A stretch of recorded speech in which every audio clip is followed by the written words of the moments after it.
بسم اللہ الرحمن الرحیم۔ تاریخ اسلام میں کچھ ایسے واقعات ہیں جو بظاہر شکست نظر آتے ہیں، مگر حقیقت میں وہ عظیم کامیابی کی بنیاد ہوتے ہیں۔ صلح حدیبیہ بھی ایسا ہی ایک واقعہ ہے، ایک ایسا معاہدہ جسے صحابہ نے ابتدا میں سخت محسوس کیا، مگر اللہ تعالیٰ نے اسے فتح مبین یعنی کھلی فتح قرار دیا۔ یہ واقعہ ہجرت کے 6 سال پیش آیا۔ رسول اللہ صلی اللہ علیہ وسلم نے خواب دیکھا کہ آپ اور آپ کے صحابہ امن کے ساتھ مکہ میں داخل ہو کر عمرہ ادا کر رہے ہیں۔ نبیوں کے خواب وہی ہوتے ہیں، اس لیے آپ صلی اللہ علیہ وسلم نے اس خواب کو اللہ کی طرف سے اشارہ سمجھا۔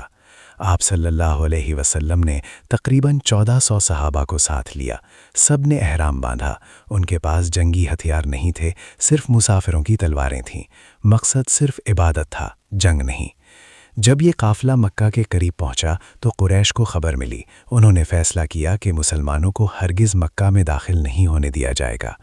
رسول اللہ صلی اللہ علیہ وسلم نے لڑائی سے بچنے کے لیے راستہ بدل لیا اور حدیبیہ نامی مقام پر قیام فرمایا۔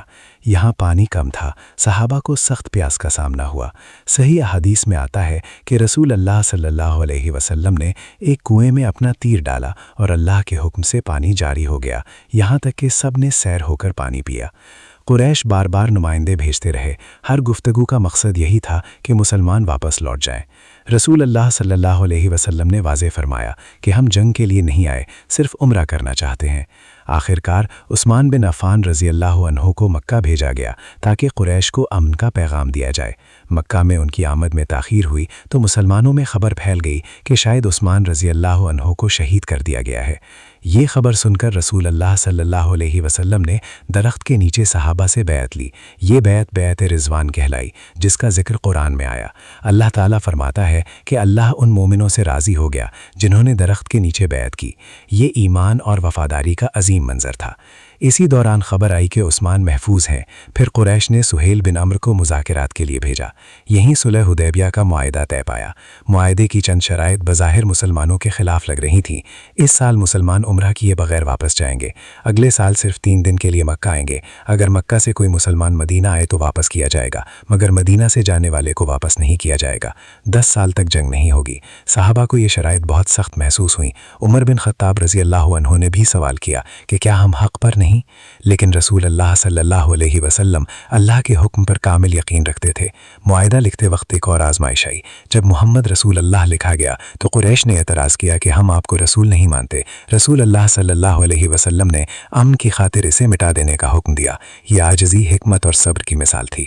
معاہدہ مکمل ہوا۔ صحابہ کو حکم دیا گیا کہ احرام کھول دیں اور قربانی کریں۔ ابتدا میں غم کی شدت سے کوئی کھڑا نہ ہوا، یہاں تک کہ رسول اللہ صلی اللہ علیہ وسلم نے خود قربانی کی، تب سب نے پیروی کی۔